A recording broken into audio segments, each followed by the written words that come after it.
Yeah, we are right. Good afternoon, ladies and gentlemen. Uh, a very warm welcome to today's session, Privacy as Power, India's DPDP Act in the Digital Economy.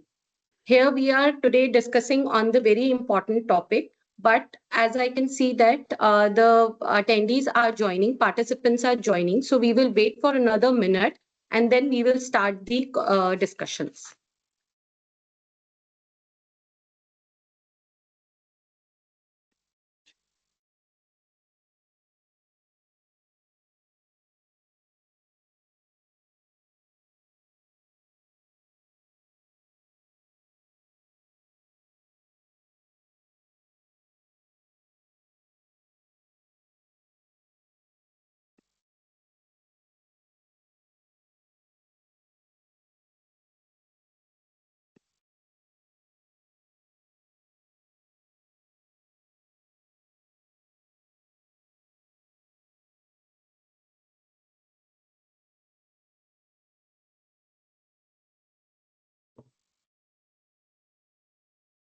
Good afternoon, ladies and gentlemen. A very warm welcome to today's session, Privacy as Power, India's DPDP Act in the Digital Economy.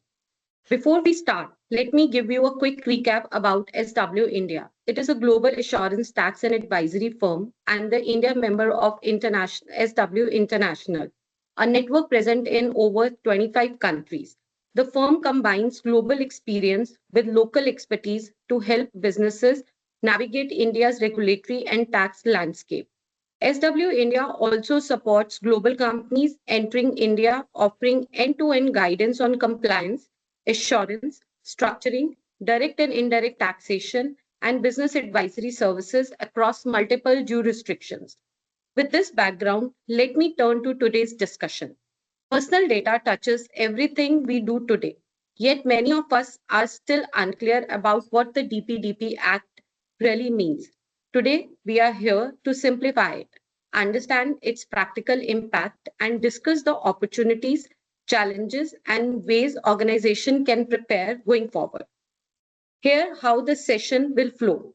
There would be a brief presentation on DPDP Act, followed by a panel discussion and an audience Q&A.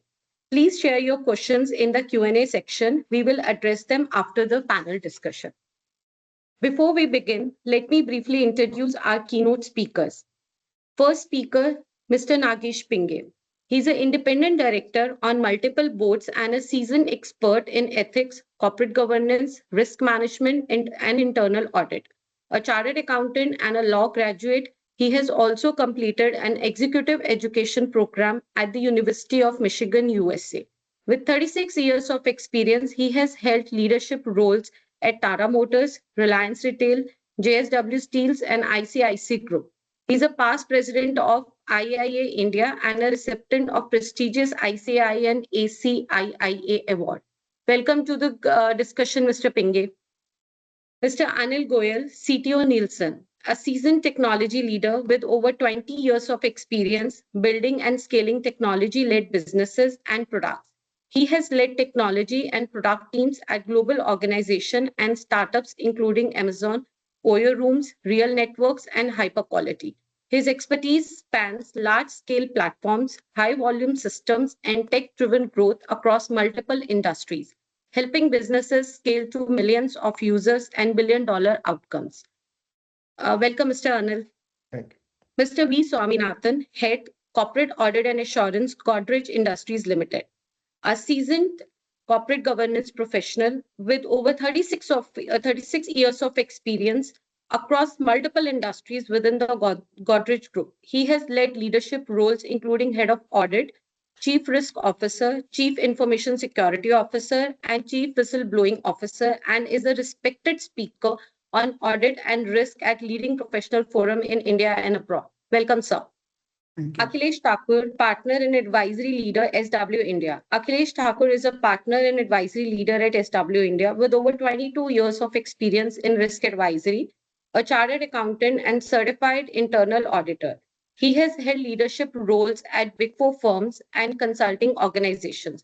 With global exposure across multiple regions, he has led complex audit, compliance, and transformation engagements delivering practical solutions to regulatory operation and operational challenges. Now, I would invite Akhilesh, who will provide an overview of the DPDP Act and its basic principles and key requirements. Over to you, Akhilesh. Thanks, Manisa. So we just spend, couple of minutes on going through the DPDP Act. So basically, I hope it is visible. My screen is visible. Yes. Okay, great.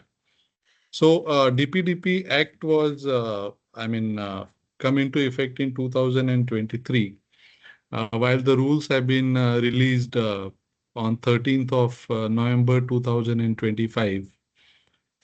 This implementation of the Act is there in three phases. So the enabling provision for data privacy board and all is applicable from immediately, and the rules and the board composition will be coming out shortly from the government. In after 1 year, the consent manager ecosystem has to be ready. So companies has to be ready with what kind of consent manager they have selected, and all the controls around that. And 16-month time, which is May 2027, has been given for full implementation of all the requirement under the Act.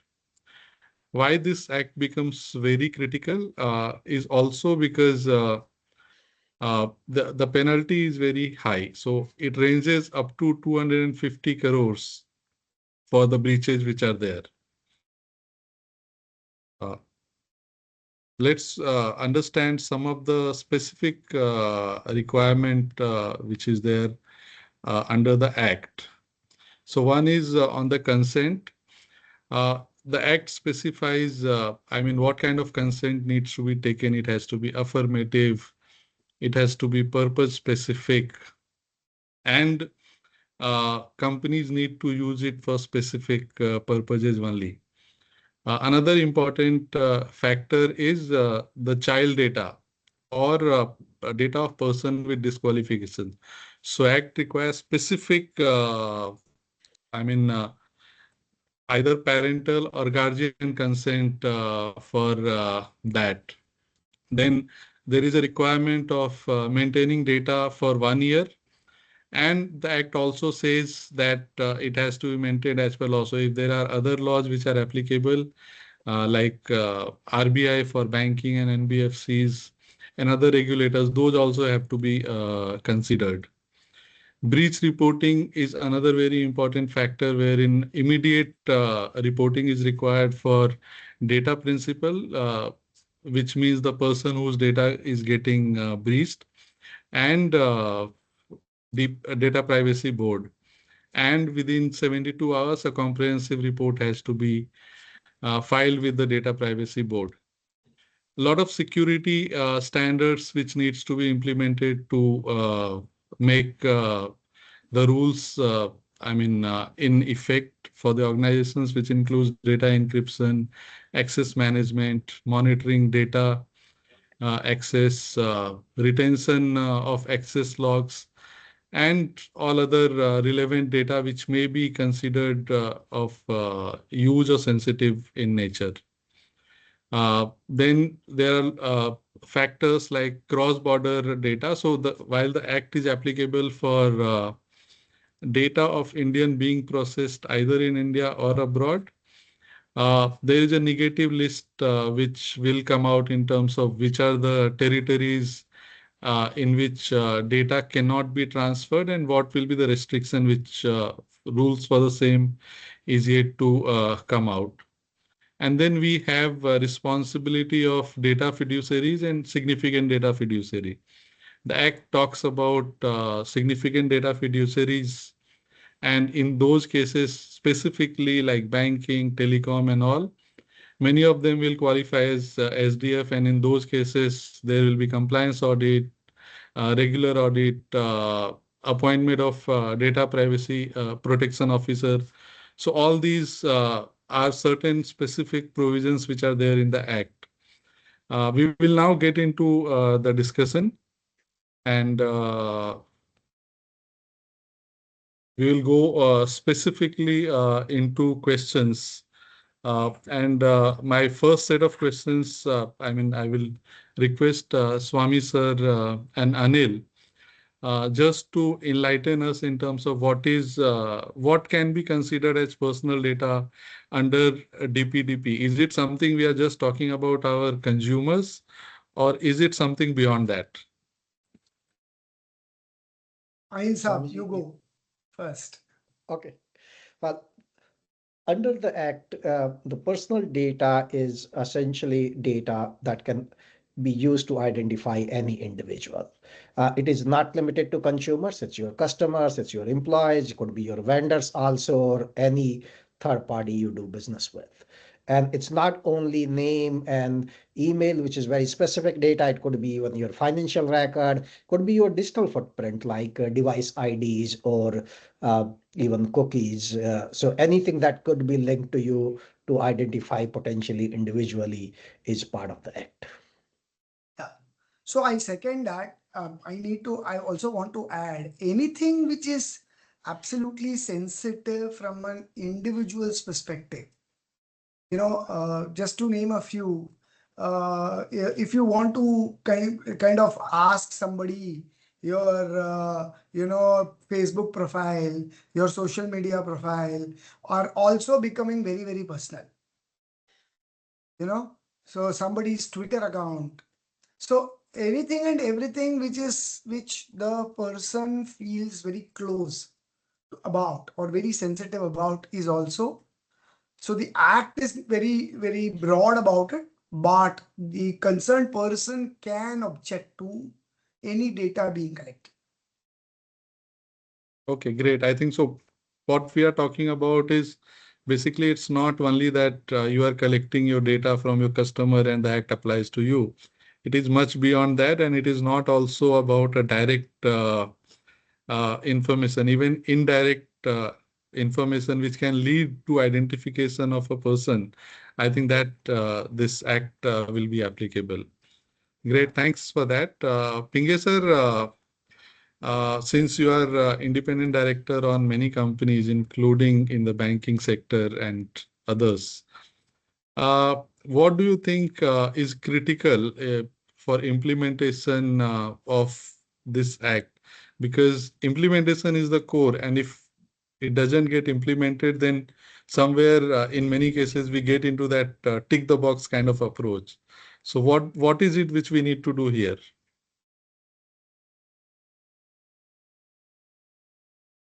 Sir, you are on mute. Yeah. Okay. Thank you very much for this question. I think, it's not like any other act that comes, and any other act that gets revised. It's a new act. Of course, it is made more or less on the GDPR kind of way of looking at life from European perspective. But I think Indian thing, it is a unique kind of act. First thing first, there are no penalties. I mean, there are no criminal prosecutions which are there in this act. So this is the first of its kind which is there. Then the person whose data is being obtained is considered as a she. She's a lady in that particular thing. So this is the first time in law a person is considered as a she or a female kind of person on that account. So this is the second one. And third one, as I can clearly see, I think penalties which eventually will hit your PNL. And also, as PK say, reputation risk is something which is at a higher stream, which is important from our perspective and from the big group's perspective. If we don't take this seriously, we will have enough problems. Now, this is where I'm coming with another parallel. Of late, you must have seen, be it be SEBI, be it be RBI, they are penalizing all the players merrily on that account. Obviously, for the right kind of defaults that they do, a lot of work gets done. But I think this time around, if somebody gets penalized under this particular part, it will become a big story for the simple reason, I think we are playing on somebody else's data and that data is getting away from you. So it is going to be a very difficult task, and all independent directors at my level are damn concerned or worried about it. There is no way it can become a regular tick box exercise for sure. And we had to see to it that there are no violations of any kind. And Akhilesh, I think we always say, learn, unlearn, and relearn. This is the basic thing for everybody. In reality, out of this learn and relearn is very easy. What is really difficult is unlearn. And I think in our case, I think in our this DPDP Act, we will keep on getting new data. We will keep on, getting additional challenges. But the point is, there is a possibility now a customer will tell you, delete my data. That is equivalent of unlearning.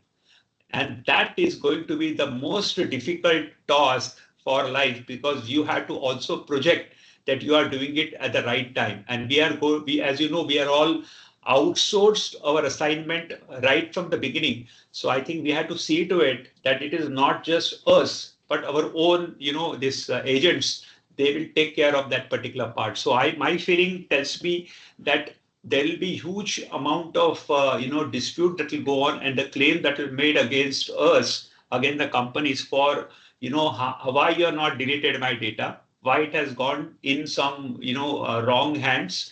And also the third one, which is very critical, is of late divorces are quite common. And also around that time, the child's data, you require both parents' consent. I really don't know how the new corporates will manage this particular part. And I think overall, if you're looking at it, and certainly I will certainly come in next rounds, but I think we will require a great automation kind of project. If we are not going to do that, we will miss the bus somewhere. And I think probably we are as weak as our weak points are, or we are as strong as our weak points are. If there are gaps, we will get penalized very heavily. So we need to be very careful. So it's not just one more act kind of thing in the offing for us. That's what it is, Akhilesh. Yeah, thank you. So I think what you said, and it makes very meaningful sense.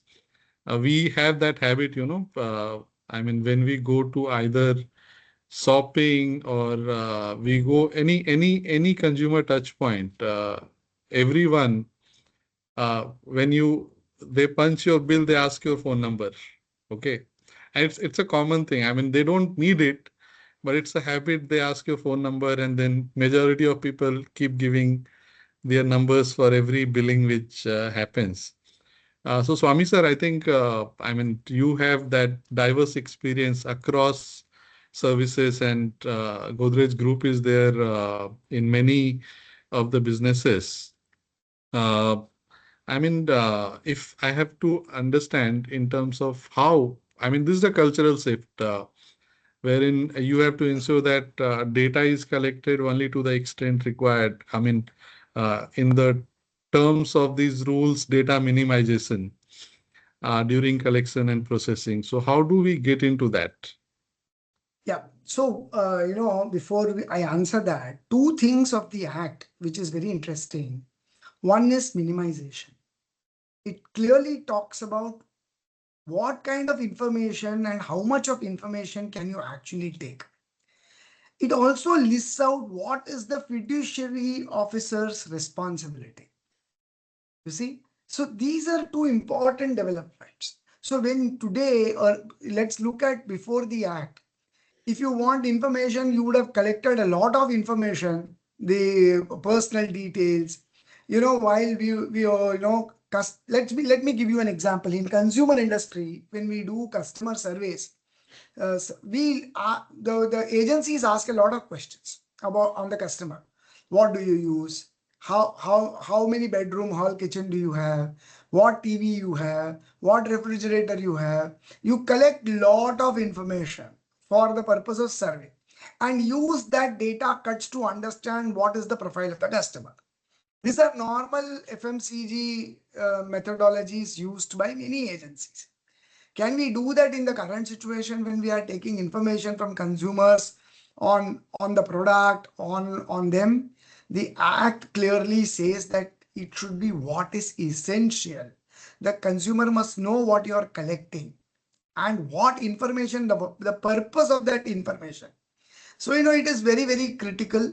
So we are very particular that we tell the agencies who do all these surveys, what kind of information are you going to seek? What will be the format of the information that you seek? What kind of data cuts are you going to do with that? And how, whether that information is meeting the purpose for which we are doing an assessment is very critical for us to understand. Similarly, when we are recruiting employees, we take a lot, most organizations take a lot of information.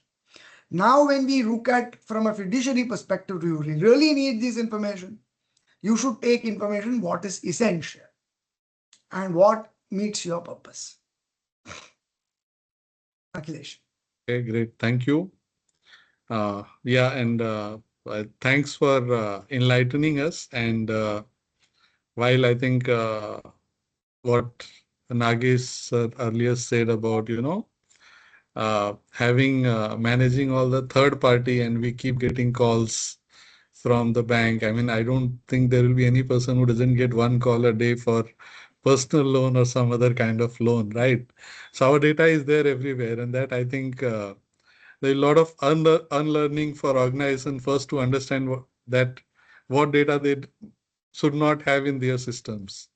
So I think I will come to Anil, you, because I think you as a CTO now, it becomes a humongous task, to understand system readiness. And we are not talking just about data which is being collected today. We are also talking about what data might be there in the system already, not only in system, but even outside of system, which can come into system, all the legacy data which will be there. So what kind of mechanism needs to be there to first try and understand what is the data available in system, and how do we, uh, look at that data, remove unnecessary data, and then try and collect it. And also from the a lot of time what happens is many of the data is there in a standalone system or employees laptops. And if, let's say, even an employee leaves and there's a lot of data sitting in their laptop. So a lot of these are there which can impact the way we look at the uh, implementation of control through systems. So how do you look at all these things? Yeah. Akhilesh, this is a fairly comprehensive act. While this is the first of its kind act focused on privacy in India, it draws from the best in the world and it goes beyond that. So from that perspective, we all have our work cut out here. Uh, if any one of us or most of us at some point in life would have moved house, when you move house, you know how much stuff you have accumulated over the time you didn't even know about. So organizations are going to go through a little bit of that challenge to start with, starting inventory of the data they have collected in past in disparate system and in some cases in offline systems as well. So starting with the data inventory, building a good data dictionary is going to be really crucial. Now, good news is AI has become fairly advanced. So some cases, especially for connected systems, you may be able to leverage some of the latest tool to help you do that. Even for data which is in individual systems, some technology can help. If you have offline data, it's going to be really challenging to inventory that, but you'll have to go through it systemically and develop that. Then Swamiji talked quite a bit about consent base. So you have to now not only inventory the data, you have to relook at and see, do you actually need that data? Is it really, really needed and for what purpose? And then you'll have to remove the data that is no longer needed, which does not have a very strong purpose. And the data that you need to retain, you'll have to make sure consumers are aware of that and get their explicit consent to retain that. So there is going to be significant amount of work for your system readiness to make sure you can expose to the customer, of course, on individual basis with proper controls, what you have on them. You give them ability to request that either online, or in some cases, if you're not fully ready online, maybe in a semi-automated manner later on, email or other mechanism. You need to give them also ability to request corrections, as well as potentially removal of that data, or ability to take that data somewhere else. So all of those provisions are very, very important, and you will need to over time get it all automated. But in short term, it may also be some of your systems. You may need some analysts or human operators to help assist with that. Yep. Thank you. In under DPDP now, as you said, the data principle has a lot of rights. So about access, about collection and deletion of data, and also there is a portability angle for consent managers. I mean, looking at your experience, and you also have been their experience of GDPR. So how does these things work? Yeah, so a lot of the principles from GDPR or CCPA applies here as well. So technologically, you need to have a good system dictionary of what data you have on each consumer. So you'll need to apply technologies like big data and data warehousing technologies, so you can very easily surface to the customer, of course, after authentication, what data you have on them. You need to also give them ability to request corrections or even removal of that data. Ideally, with the amount of consumers, amount of stakeholders every organization serve, over time they would want to build real-time or at least online mechanisms for customer to request that. But until that, you may have a semi-automated email request, which then can be catered. So you'll have to develop ability to correct those. This data could be across multiple systems. Same data may exist in 25 different systems. You have to make sure it gets removed from each one of them. You have to make sure it gets corrected in each one of those. So you'll have to build mechanisms to transverse every change across all the systems based on customer need. And if customer is requesting portability, then you have to both give the data in a format that's usable, but also at the same time remove it from all the systems. So building the right set of APIs for them to download it online will be really important. Giving them a user interface where they can understand what's available is going to be important. And until you can get to that point, providing some alternate mechanisms to do this in a timely manner is critical. Great, Anil. Thank you. So I think, I mean, we'll just come back to the governance aspect, and a lot of emphasis is being placed on the compliance, and intra-audit is in the thick of this entire compliance ecosystem. So if I have to just understand, Swami sir, I mean, how does it impact us and as an internal auditor? And should they also be part of the implementation ecosystem and journey? Yeah, it's a very, very interesting point. We were, we are in the thick of the implementation process where every aspect gets questioned. See, the problem is, let's say if I were to fence it or sidestep and come in post facto check, and we find that there is a huge gap, the impact is huge for an organization, its brand, its reputation, and the cost. Therefore, it is important for internal audit to be part of the implementation process where we start understanding, let's say, how data mapping is going to happen, what information is going to be collected, what is going to be the fiduciary role, who is going to do that role, who is going to be the data officer, what is role responsibility is going to be, what checks and balances will be ensured in the process of data collection. Most importantly, how encryption process will happen. How do you ensure that data is not leaked out? So even retention.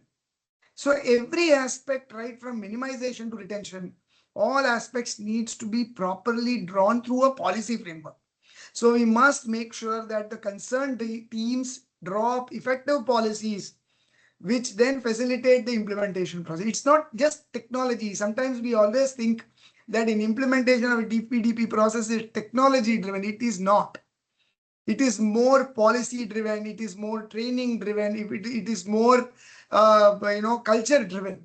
It is also more tone at the top driven, where the organization leadership should say that, look, I value data much more than anything else. Then only this thought process will come down.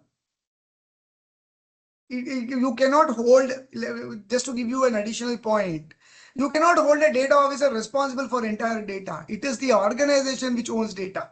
That officer is one man or one woman who is not going to be responsible for everything and anything in the system. Therefore, it has to be a complete organization-driven exercise with the right perspectives to ensure that the ultimate data is always protected. Great, sir. Thank you. And as you said, behavior and culture is very critical here. So I will come back to Nagesh, sir. On and you have, sir, you have seen it across industries, be it retail, be it banking, be it automotive, and as an independent director across different kind of companies, you are looking at things. Collection of data, yes, it is happening, but the way it is happening, I think, as Swami sir also said, it's a kind of a cultural and behavior issue. So how do you address that aspect? A good question. And when I say good question, that means there is no great answer for it. Let me start. I think I don't want to say too much on the side, but Asian countries losing data, passing on data has become a regular feature for most of the organizations. And this has been going on since last, I would say, 2-3 decades positively. And as we say previously, oil was important. Today, data is very important on that account. And cross-selling is something which is happening across the things on that account. So what happens is at this point of time, and I think this is going to be an important point. I think when you come out with a new law, there is always something called grandfathering of some data. I don't think we are going to have any processes of grandfathering of data. So you should not be surprised if, let's say today, LIC gets a request to delete a data of an insurance company's of an insurance policy taken way back in 1970s or 1980s. I really don't know how they will manage that. And they will say, you please confirm that you have done the needful on that account. So I think there are no great kind of backward kind of limitations that has been imposed by this particular act. So this is an important point, and that can become, I would say, more an important point, because penalties ke liye people will start threatening you. And what happens is the person whose data is, he's expecting to do the thing, he is not going to get anything as a compensation for that. But he will say, I will complain this to the data protection board. So will it become some sort of a blackmailing kind of process for some people? It may be. So we need to be very careful about what we will do. And I don't think we have got great answers for that particular part. So this is one part. Second thing is, we are going to see one more, an important card coming into the pack. Previously, in a game of our cards, we have 52 cards only. Now the 53rd card will come called Data Protection Officer. So we are going to have one more Data Protection Officer as a CXO who will sit down in audit committee. And I think me being on the board of this as the chair of audit committee of many companies, he will be also one of the person I will be looking forward to see how comfortable he gives me a feeling of that account. So we have a chief internal auditor, chief compliance officer, chief risk officer. Then we have, this guy who gives on behalf of CFO, this quality, assurance for the other things on that account. Will come this guy who will also be sitting along with them. So this is one, and I really don't know our data, how it is structurally done, what kind of data is there. is going to be a question that people will have to ask. So most of the organizations will have to go through what I call looking at our old data universe, how we are going to put that data in, how that data has to go to the select people. It is only need-based it has to go. And I think we are going to have the timing track, and also who is the recipient of that is important. And additionally, I must say that that recipient will not be given unless he confirms that he will take care of that particular part. I really don't know. This will all become a documentary kind of things, but I really don't know what is the content of that or quality of that will happen on that particular part. So this is going to be a big, damn challenging kind of work on that account. So I can tell you, most of the organizations are looking at it as an 18-month project. And that project will have, I would say, proper kind of, this what you call milestones, what all we need to do on that account. So what are the gaps that are happening? What will happen on that account? And over and above that, we will have to build in a custom, some sort of a controls and processes around that. Something like we will require probably, to appoint what I call this independent data auditor we will have to put. We will also have to look at some sort of like in internal audit, we have quality assurance, QUIP kind of thing. We will have to go through some data protection impact assessment, as we call it. And that's something we will have to work out on that particular part. It will become more like a, VAPT that we do, the vulnerability assessment and penetration testing that we have to do. We will have to work from data extraction and data kind of process perspective on that account. So it's going to be a very tough job for most of the people, and thank God I have retired now, so I am not expected to go back to the day-to-day working on that account, but it will become humongous kind of responsibility that will have to come in. And I think we must understand that it is not just a question of penalty. Penalty is certainly important. It hurts your P&L account, and it hurts most of the people's KPI, and also probably their ESOPs may not come their way because of that particular thing. But at the same time, it is the ijjat, as I call it. Ijjat is a typical Hindi word. That means our own reputation is very critical for the big organization.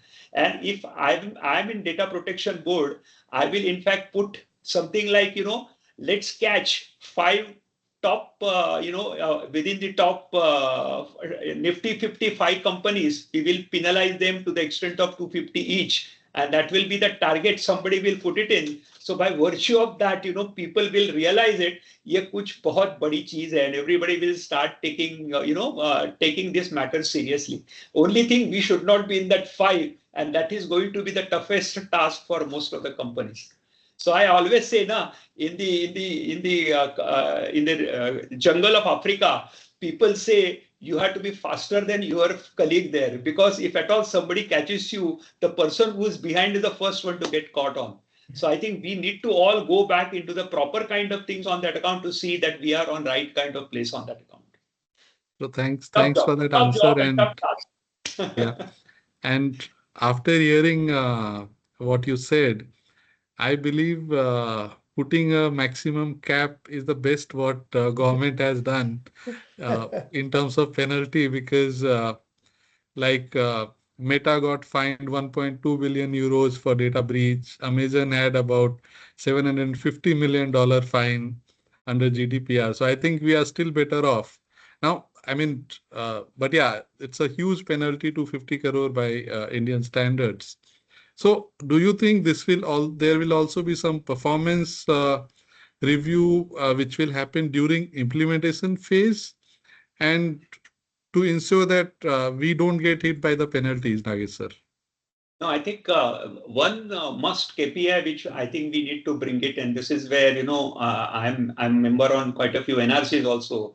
In regulators thing, we say no penalties, and if you get penalties, no ESOPs. That's the way we put it across.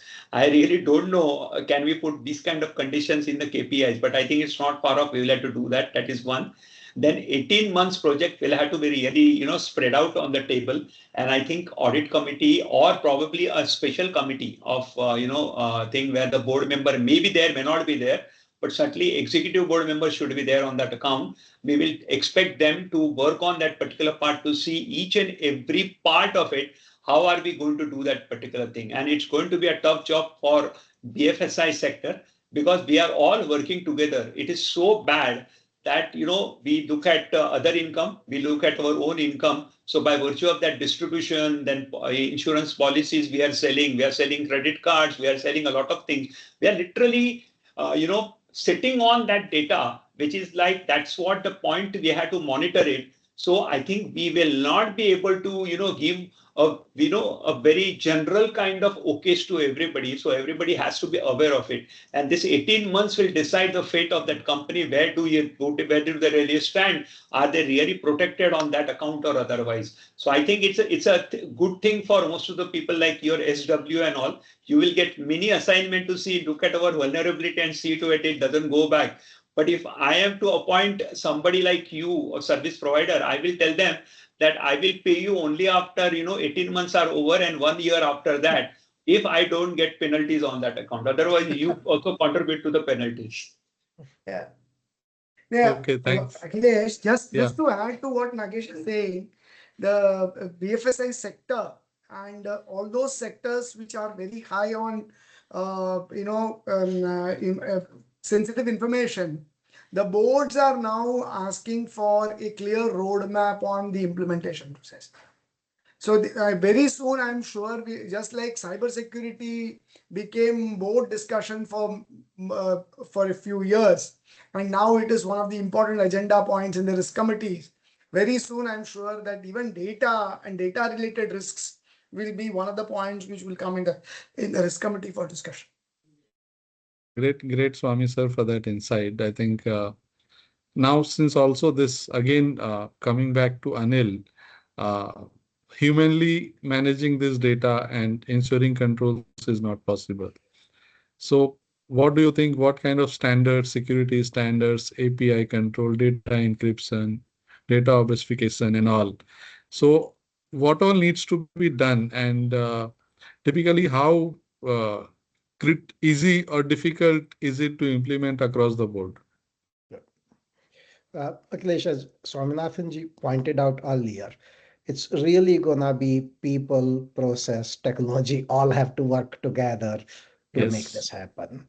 We'll have to train our people on how to handle sensitive data, how to understand what's really needed, to have the right policies around how long the data need to be kept. Technology, of course, is going to play a very, very big role right from the point you collect data to transmission over the wire to data at rest, including in many cases your backup on offline tapes. It has to be protected everywhere. On the collection point, you have to make sure any sensitive data only gets collected on secure transport layer, SSL. You cannot just collect data which then can be collected by wrong entities, by hacking your browser or sniffing the network. At the rest also, unless you are actively using that data for doing some action, it'll be essential to make sure this data is always encrypted with a strong encryption, with good key management, rotation policies in place. You'll have to make sure you have good safeguards in terms of VAPT that Nageshji talked about, doing on regular vulnerability assessment and penetration testing. You have to make sure you have IDSs employed and for intrusion detection and prevention systems employed. You'll have to look at a holistic set of technologies for each layer to make sure you're safeguarding it at every point. Okay, so you are saying cybersecurity will get much more prominence. Obviously, it was anyway part of the top risk, but going forward, I think that is something which will be more in focus, and it will be pretty obvious for companies across the board. Currently, many companies might not be even looking at it seriously. Yeah, I mean, this will definitely require you to put much more stringent access management, much more change management rigor in the process, which some of that is part of your regular financial audits, as well as if you're subject to PCI or other audits, but this will need to be looked at much more seriously now. Great, sir. Thank you. I think, Swami sir, if I have to look at, I mean, since we are talking about, BFSI and even Godrej have companies in that space, and then you have insurance, you have all other regulators which are there. This act requires specific timeline for data to be maintained. How do you marry this with other regulations which are there and ensure that we are compliant across the board? Yeah, so the act itself says that while 3 years is the norm, which we should minimum maintain, but if there is a regulatory requirement, like for example, all the accounting data requires 7 years and 8 years of retention. Similarly, RBI specifies a certain requirement. SEBI requires a certain requirement. We must follow those. So I would always take it on a higher side to say 7 to 8 years. This data must be protected, encrypted, and safely stored. If you don't need that data, it is better to delete it off. But you never know what information you may need. Suppose some audit happens, some check happens, and you need that data to validate, then you can't say that I've deleted it. So whatever is essential must also be retained, but encrypted, clearly stored out, archived and encrypted. So there should be a process of holding it very safe and secure.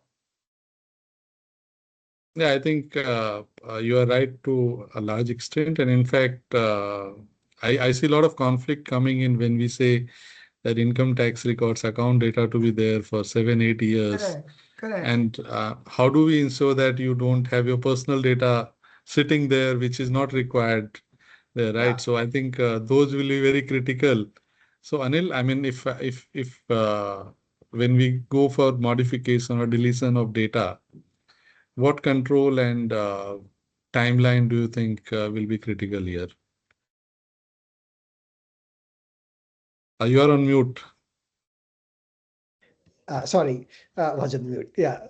The act itself puts some timelines by which you have to comply with the individual request to furnish data. So you'll have to, of course, adhere to those, but it will be good practice for organizations to be able to service that request instantaneously. If somebody is wanting access to what is available on them, or they ask you to delete, the best practices over time organization should move to is act on it within 24 hours or no later than a week or so. And frankly, today technology is at that place that once you know what data exists and which systems are using it and what comes in the purview, the technological part is a little bit easier. It's identification, inventory, decision making, policies. I think Nageshji called out around it is gonna be much more difficult decisions to make. So thanks, Anil. I think I will Akhilesh, put one. just to Please. step in, one point that, as all risk professionals, we need to be a little more careful is whatever data is within our IT domain and in our control is still a lot more manageable, because those will have to be tweaked. Let's say if the data is interfaced by a third-party processor, what checks and balances do we have to build? Let me give you an example. Payroll processing. Most organizations outsource payroll processing. Now that involves a lot of sensitive data. Now what checks and balances the outsourcer deploys? So, I know when we look at it, and I've been, interfacing with the implementation team, some of them are worry areas which we still have to address. Because if the outsourcer does not deploy the same sensitivity in handling multiple sensitive data of multiple clients, then we are into trouble. Therefore, we'll have to be very careful in all, even the outsourcers. It's just first address our internal problems, but at the same time must not overlook the third party outsourcer. Great, sir. But one connected question: who will be responsible? I mean, if let's say We are there is responsible. lack of control, Principal and how and do we agent. protect ourselves with the? I mean, in many cases, outsourcing is not choice; it is compulsion because of business requirements. Yeah. How do we protect ourselves? So the simple difference is principal and agent. I cannot absolve myself of data loss even if the third party processor leaks that data, because I have not done my due diligence to ensure that the data is safe. Then how can I absolve myself? Okay, great, sir. I think Yeah, yeah, can I Nagesh, sir. just, Yeah, yes, just to yes, say please. jokingly, and that's not to take away the thunder what Swami has already created. I think agent principal relationship are going to be critical. But I think who's really take on the responsibility, it will be the profit and loss account. Because there are no penalties in this. I mean, there are no criminal things on that account. The P&L will start showing you what you have done wrong or right kind of things. And I'm sure accounting standards will say you will have to put that thing by way of a bold kind of statement, and that will show the things on that account. Okay, great, sir. I think before we get into question from attendees, I think the last question which I will put across to all of you. I mean, what will be the motivation for companies? I mean, we are talking about, penalties which are huge and can make or break. It can be a going concern also for many companies if penalties are being imposed. So what will be the real motivation? Will it be just penalties or will it be something beyond that as well? I'll go first. Akhilesh, the real asset companies have is the trust that customers place with them. Right? For a smaller company, 250 crore may be a lot of money, but for a company in billions of dollars of revenue, the reputation, the trust customers has put, the brand value is way more significant. So biggest factor for them is to make sure their customers understand that you're protecting their data with utmost care, and they can sleep easy that it will not be misused. Great. Yeah, Nagesh, sir. Yeah, I think I always say, I think there will be penalties in the P&L account of most of the companies, as I can clearly see. Very rarely you will find no penalties kind of companies. They will be like God equivalent kind of things on that account. But then people, they like, especially investors and also the proxy advisors will start looking at it, your P&L from a different perspective. They will say, how much penalty is depend based on the self declaration that company has made. Self declaration is a good thing because you have found out on yourself and you have declared it on that account. So that is where you will command less penalty or you will be penalized less on that account.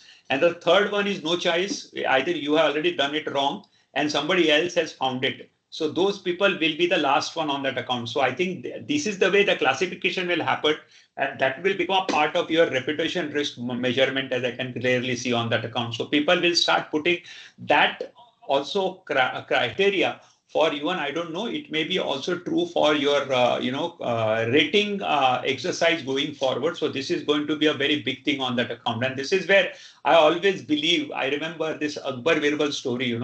This like when Akbar was, throwing perfume on his thing, something got, split down. Then he bent it, touched it, and then again put it on his desk, this thing. And Birbal was seeing it. So he realized that Birbal is now seeing it. So next day he said, I'm organizing a big house. House means a big thing, and where I will put the, perfume for others to come and enjoy themselves on that account. This is where Birbal tells him, "Bun se gayi, wo house se nahi aayingi." So I think this is where, eventually penalties are how you treat it. whether you are the Akbar or you are not the Akbar, there will be another Akbar who will say, "Arey, kya farak padta hai? Kuch nahi hai. I have saved my that last bund." So this is where the classification will come in. So I think the great people who respect for their reputation will take care of this very seriously. Rest of the people will say, "Dekhi jayegi. Let the data protection board come. We will see then kya hota hai, kya nahi hota hai." But I think you have to be in the first class. That is where people should work on that 18-month project very seriously. And this is what I will advise, that only join those companies, only take assignment from those companies who will do that. Otherwise, it's not good thing to do the thing. That's what I will recommend. Yeah, so even our I reputation will be completely, at risk. I completely agree with Nagesh and Anil. Reputation is very critical, and that actually motivates.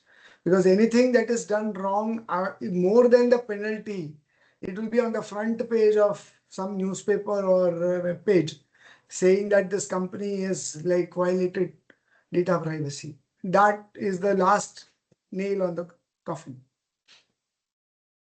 Great, sir. Thank you.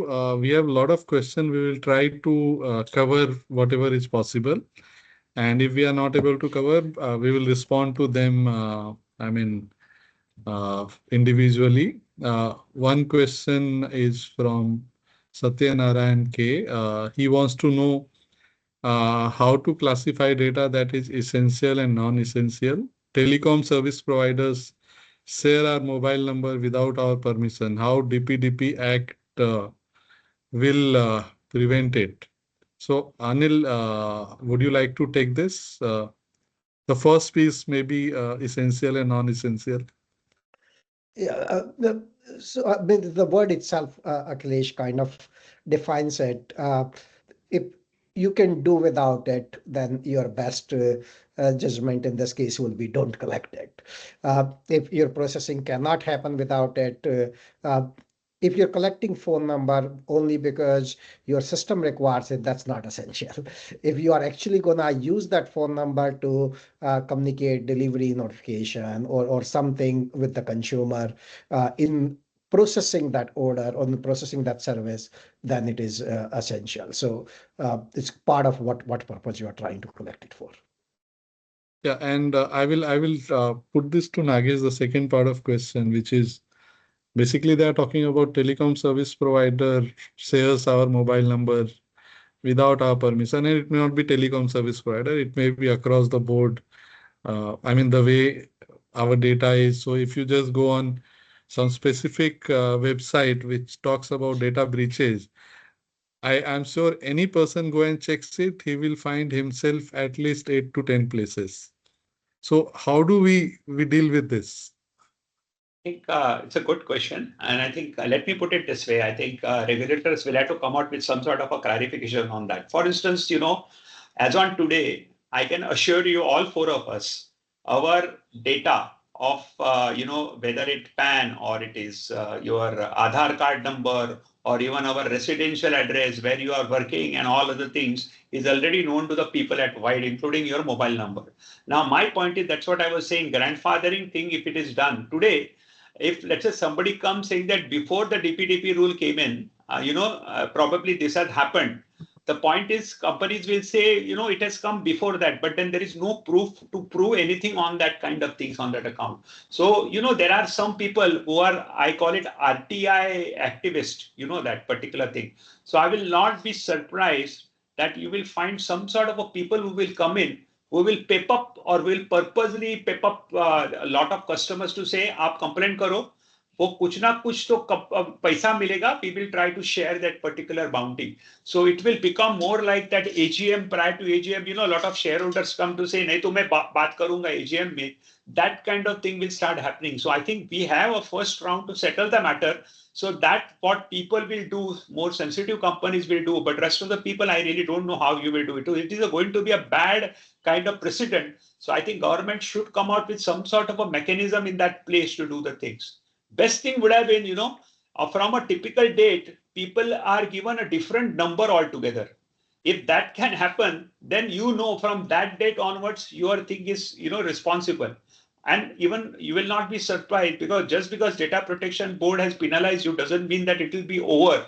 You will go to the court. At that time, court, you will say, I don't know when that data has gone because I have been doing it even before DPDP Act came in. So it is going to be a big, lot of arguments will keep on happening is what I feel basically. Oh, great, sir. Thank you.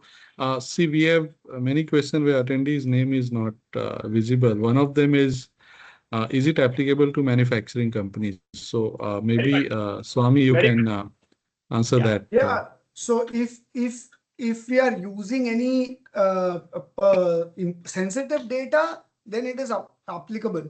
See, manufacturing company, we don't use any consumer data. Sorry, but employee data is available. We use vendor data. So it is applicable to any company, any sector where we use sensitive data. Great, thank you. The next question is from Omkar Chauhan. He says, does digital data only digital data comes under DPDPA purview, or will it cover hard copies as well? Anil, I think you have done a lot of things under GDPR, and I believe in GDPR it is not only digital but even otherwise. So what is it in DPDP? I mean, if you can just explain it. Sorry, Akhilesh, I missed the first part of the question. It says only digital data or even hard data will be it will be applicable. The act will be applicable. It's a fairly broad act. While it calls it digital, it means any data that could potentially be linked to the customer. So even if you're not storing it in digital form, it still gets covered by the act. Yeah, because I think even disconnected systems and all that can come into play here, and any data which is stored in today's environment is something which I mean we need to take care of. So I think while we have one question from Kavita Sadana. Investigators usually collect a lot of personal information, as well as sometimes it may not be required directly for substantiating the allegation, but basis judgment or hunch or something else which he suspect. How will we deal with such a situation in this act? Nagesh sir.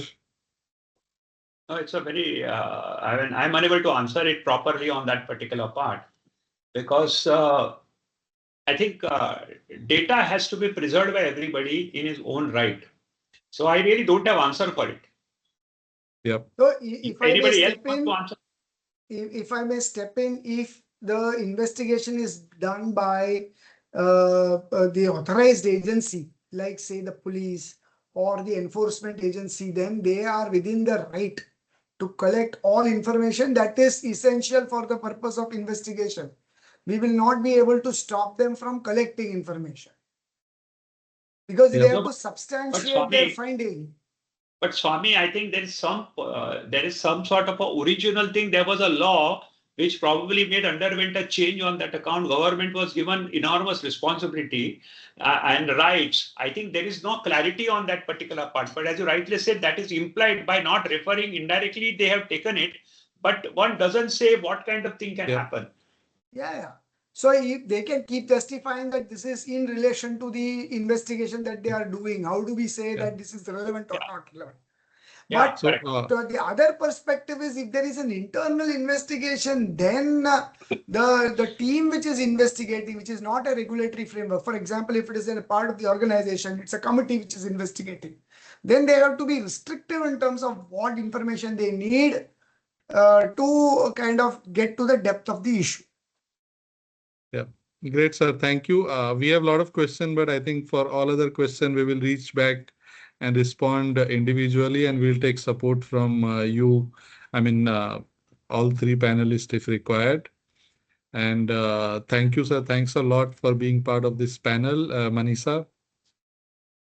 Thank you so much, Akhilesh, and thank you all. I can say that this has been a great discussion and very encouraging and informative, specifically for a people like us who doesn't understand the technical language and the act, but it actually give us a lot of information and clear a lot of doubts.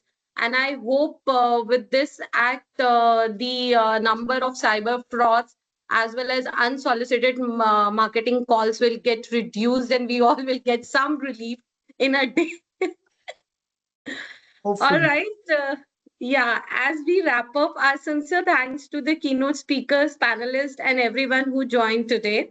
If we missed your question, please email to manisha.sachdeva@sw-india.com. We will respond. The webinar recording will be shared shortly and can be forwarded to your network. On behalf of SW India, thank you once again. As we approach the year end and holiday season, we wish you a restful break, warm celebration, and a wonderful year ahead. Have a pleasant evening. Thank you all. Thank you so much. Thank you. Thank Thank you you. so much. Thank you. Thank you.